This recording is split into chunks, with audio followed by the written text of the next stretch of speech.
Voltei, gente. Deixa eu botar aqui. Vamos lá. Paramos em Milton Santos.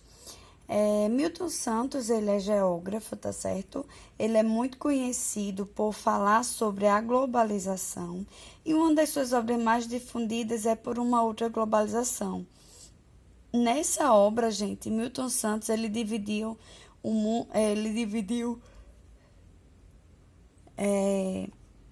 mundo em globalização como fábula, que seria como ela nos é contada, ou seja, a ideologia do que é globalização, como é que se conta e se define, né, essa globalização.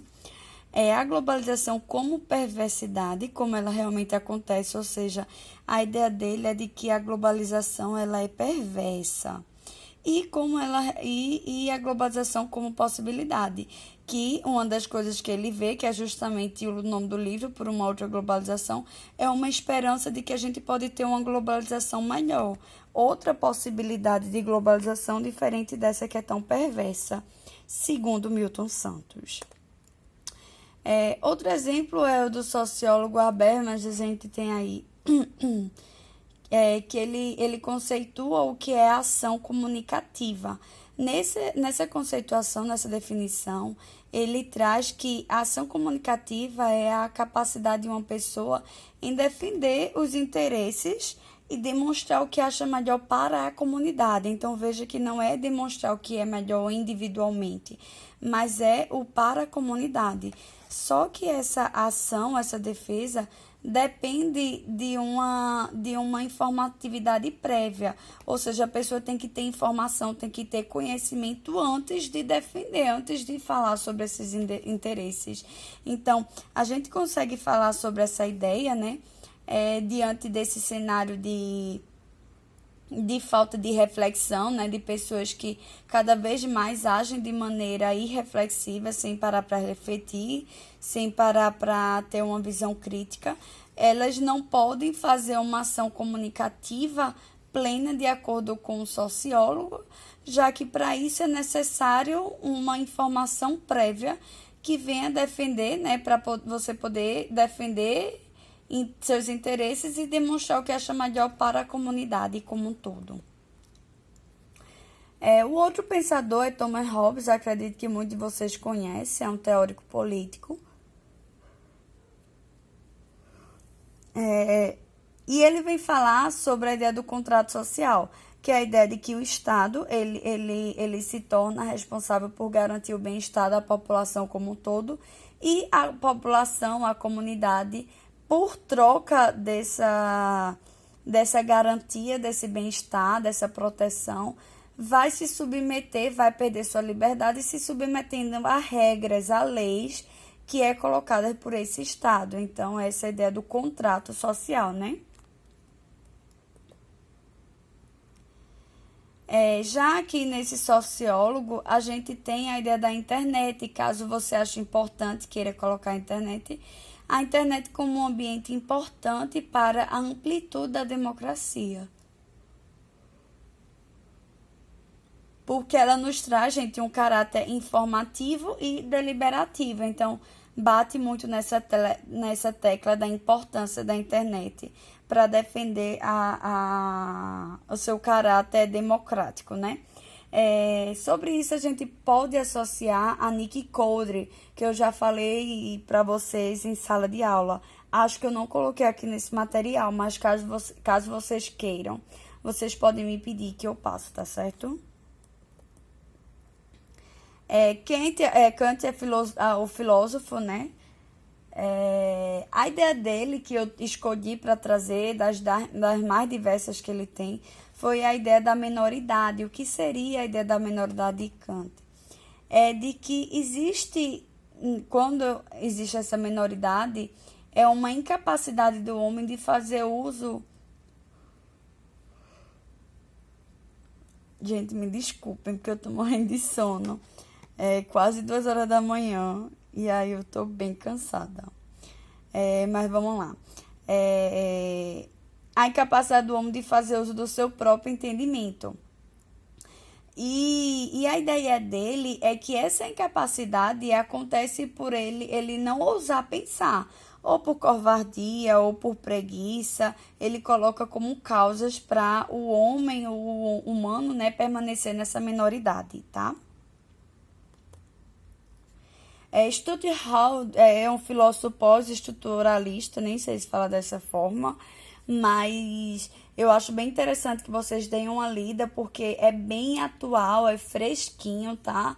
É bem quente, e aí vale dar uma pesquisada em coisas recentes, tá? A ideia dele é que o sujeito, por ele estar inserido nesse conceito de pós-modernidade, é dotado de múltiplas identidades. Então, é difícil a gente dizer, essa é minha identidade, essa é minha característica, se identificar com marcas, com raízes. Então, a ideia dele é de que hoje nós, que estamos inseridos nessa pós-modernidade, temos muito mais dificuldade de identificar aquilo que é nossa identidade, as nossas raízes, porque a gente tem preferência por tudo, nós gostamos de tudo, nós sofremos influência de tudo. Aí está associada à ideia de globalização e por isso, por estar em constante interação, a gente se identifica com muitas coisas. Então, por exemplo, eu aqui no Brasil posso me identificar com uma cultura estrangeira, por exemplo, dos Estados Unidos.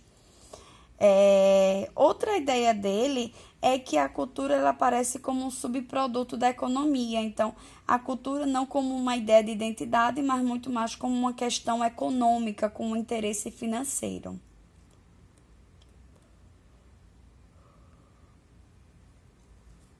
Aqui é outro poeta que eu trago uma citação, que é: a insatisfação é o primeiro passo para o progresso de um homem ou de uma nação.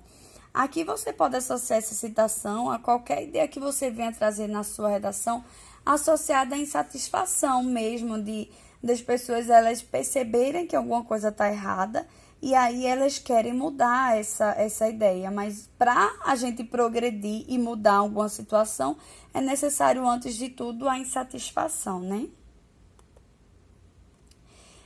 Durkheim, gente, é outro sociólogo que eu gosto muito para botar nas redações, porque eu acho que dá para associar muitas ideias. Durkheim trabalha com a ideia de organismo vivo, porque o organismo vivo, quando a gente fala de organismo vivo, é a ideia de que nós, como organismo vivo, quando uma coisa está errada em nosso corpo, isso vai influenciar o todo. Então, por exemplo, se alguma parte do meu corpo tá com algum problema, a tendência é que eu tenha, por exemplo, febre, alguma infecção, eu fico com febre, para o meu corpo alertar, o corpo como todo ele não funciona bem, eu fico mole, eu fico fraca. Então, quando Durkheim traz essa metáfora da sociedade como um organismo vivo, esse organismo social, ele está dizendo que quando uma parte anda errada, isso vai afetar o todo. Isso vai trazer uma anomia, um problema social que vai afetar o todo. Então, vamos pensar na educação. O problema em torno da educação, isso vai gerar impacto na sociedade como um todo. Então, a gente consegue associar a ideia de Durkheim de organismo vivo. Outra ideia que a gente consegue associar, pode trazer de Durkheim, deixa eu voltar aqui para vocês, é a ideia do indivíduo ele ser dotado de moral. Só que essa moral, ela representa a negação do individual e a doação do indivíduo para o todo social. Ou seja, quando o Durkheim traz essa ideia de dotados de moral, é que nós deixamos de lado o nosso eu para pensar no coletivo, para pensar no todo. Veja que é uma ideia que se contrapõe à ideia de Bauman de modernidade líquida, que traz o individualismo, né? Eu em primeiro lugar. E a ideia do Durkheim é de uma moral que vem pensar no coletivo. E aí ele tem a ideia de que a sociedade ela está perpassada de laços de solidariedade. E por isso ela não representa a soma das consciências individuais, mas sim a expressão da consciência coletiva. Ou seja, eu não penso individualmente, mas eu penso coletivamente. Então, tá aí essa ideia de Durkheim. Qualquer coisa que você queira falar sobre solidariedade, sobre fraternidade, confraternização, enfim, a gente pode pensar nessa ideia de Durkheim.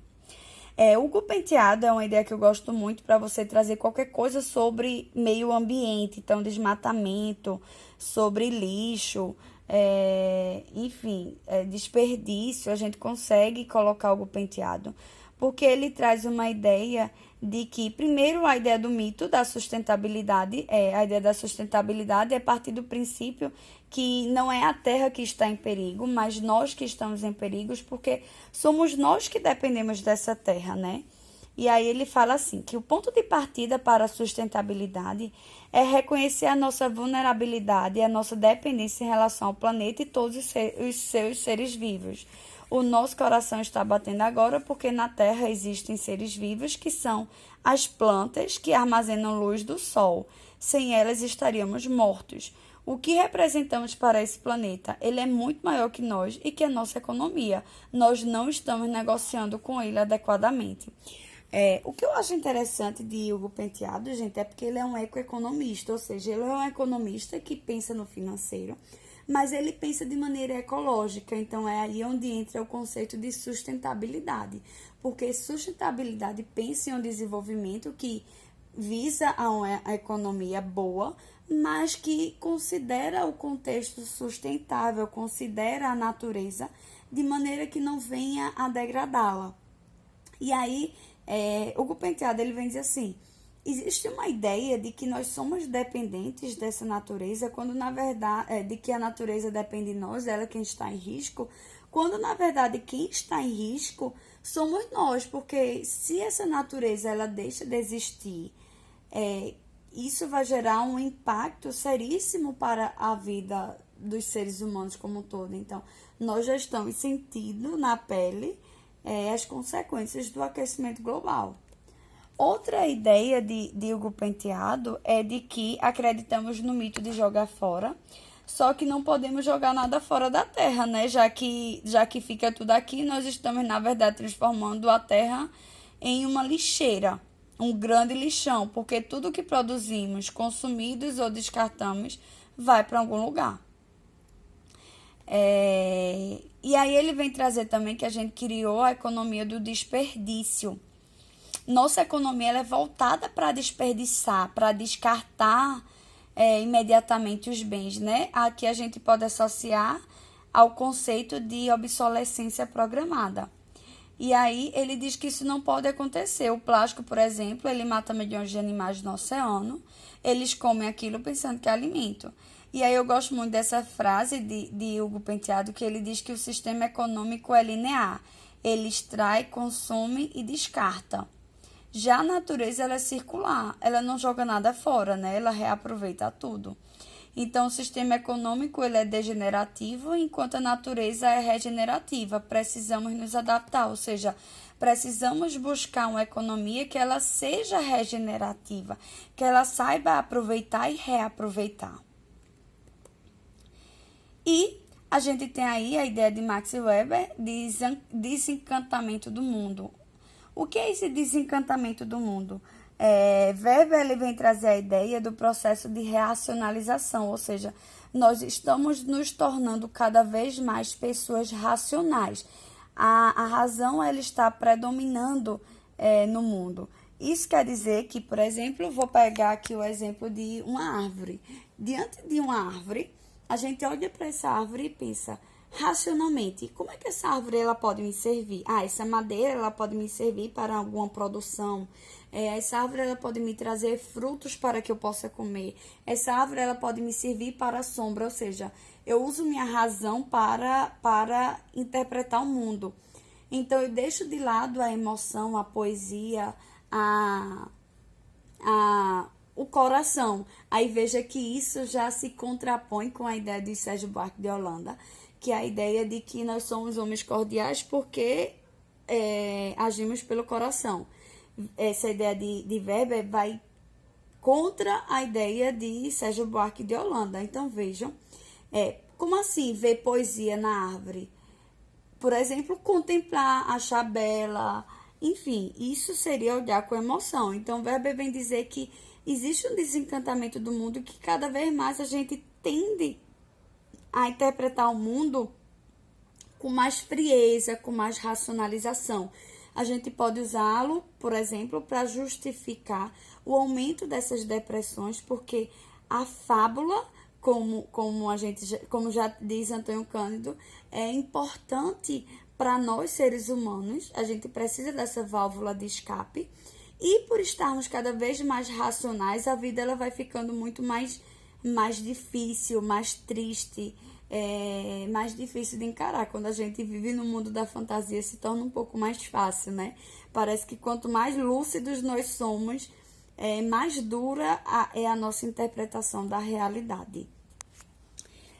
Outro pensamento aqui é Josué de Castro. Ele é um ativista político também, e a gente consegue associar em várias questões associado à ideia da fome, porque ele vem desconstruir a noção de que a quantidade de alimentos ela não é suficiente para o número de habitantes e que por isso existe a fome. A José de Castro ele vem desconstruir essa ideia. Apesar de não ser geógrafo, ele é ativista político, tá? Formado em medicina, mas ele traz uma desconstrução que, na verdade, o que existe é uma má distribuição dessas riquezas. Então, a gente tem muito concentrado nas mãos de poucos. Por isso que a gente tem uma parcela que passa fome. E aí a ideia é de que, para acabar com isso, é necessário distribuir melhor os recursos, e vem defender também uma reforma agrária para contemplar mais. O resto do slide, gente, é com dados, tá certo? Aí eu vou disponibilizar isso para vocês. E qualquer coisa, qualquer dúvida que vocês tenham, qualquer dificuldade, enfim, vocês podem me procurar. Espero que sirva de alguma coisa. Eu fiz o que deu para fazer para agora, tá? Que também eu não posso enchê-los de informação, eu sei que eu já enchi de certa forma, mas o Enem tá bem aí, então eu trouxe o basicão para que vocês fiquem um pouquinho mais tranquilos, tá certo? Espero que ajude. Um cheiro no coração, estou rezando muito, muito, muito por todos vocês, para que vocês façam uma excelente prova, e quero dizer que vai dar tudo certo, ok? Um cheiro no coração e se cuidem.